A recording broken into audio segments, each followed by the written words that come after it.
Hey everyone, in this quick video I want to show you how you can save your RAW files for either print or web using Lightroom and Photoshop. Alright, let's get into it.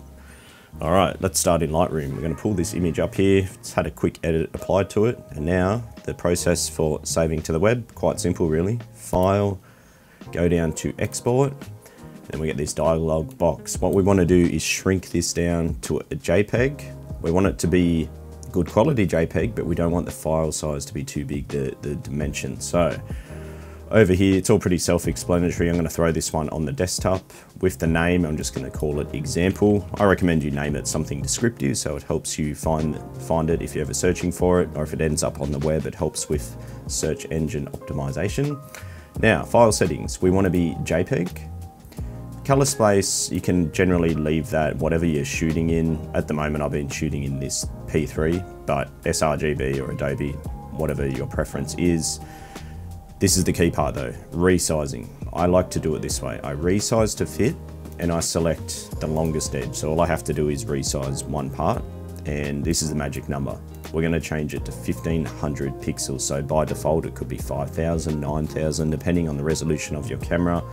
Make sure you're putting that to 1500. 1500 is a size that looks good on phone screens, looks good on the computers, the laptops, website. The details are still going to be there and look good on the screen, but if someone right-clicks and tries to save it and print it out, for example, there's not enough detail in there. It's too small of a file, but on the screens it's still going to look fine. I've been using this dimension for years and I'm always happy with the result. So I changed it to 1500 pixels on the longest edge, so then it's going to do the opposing edge for us automatically, depending on the ratio of your image, so you don't have to worry about that. Just do the longest edge. And you have this sharpening option here. Have a play with this. Generally I'll just leave it sharpened for screen. I haven't analyzed it closely to check the results, so you can have a play there. There's a few different options with that, but I generally just leave it as is. And now all we need to do is push the export button, and if we jump on the desktop, we're going to see, bang, there it is right there, and looks more than fine. If we're going to do it in Photoshop, if you're a Photoshop user, it's simply edit in Adobe Photoshop. And if you're in the main body of Photoshop, not the Adobe Camera Raw part, it's a very similar process.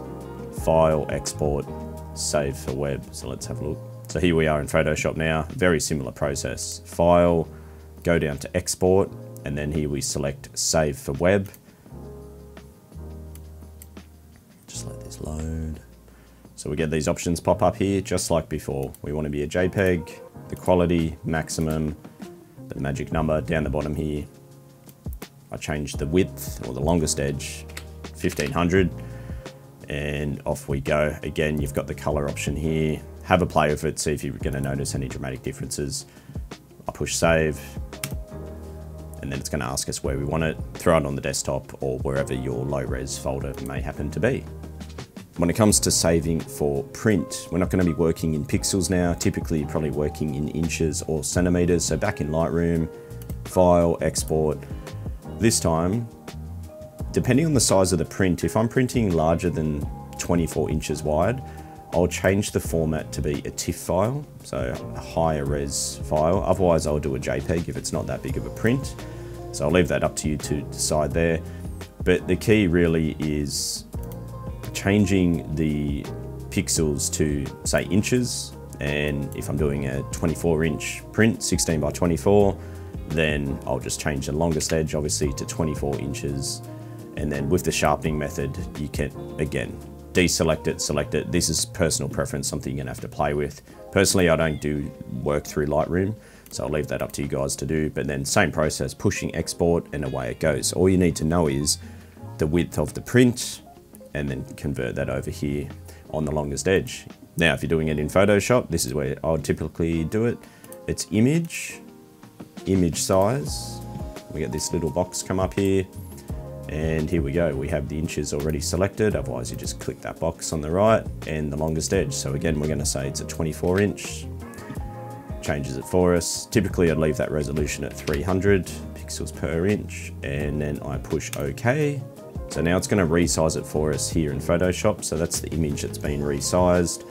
This is a good opportunity as well after you've resized it, especially if you're expanding it, to go over it again and look for any blemishes. And then it's simply File, and this is where I just say save a copy, and then I basically throw that wherever I need to put it, desktop. And again, if it's going to be bigger than 24 inches, I'd probably do a TIFF or a PSD file. Otherwise, I'd go straight to a JPEG and then send it off to the printing lab, and away it goes. All right, guys, hopefully that made sense. Let me know if you have any questions whatsoever, and I'll get back to you, and I hope to see you in the next video. Thanks.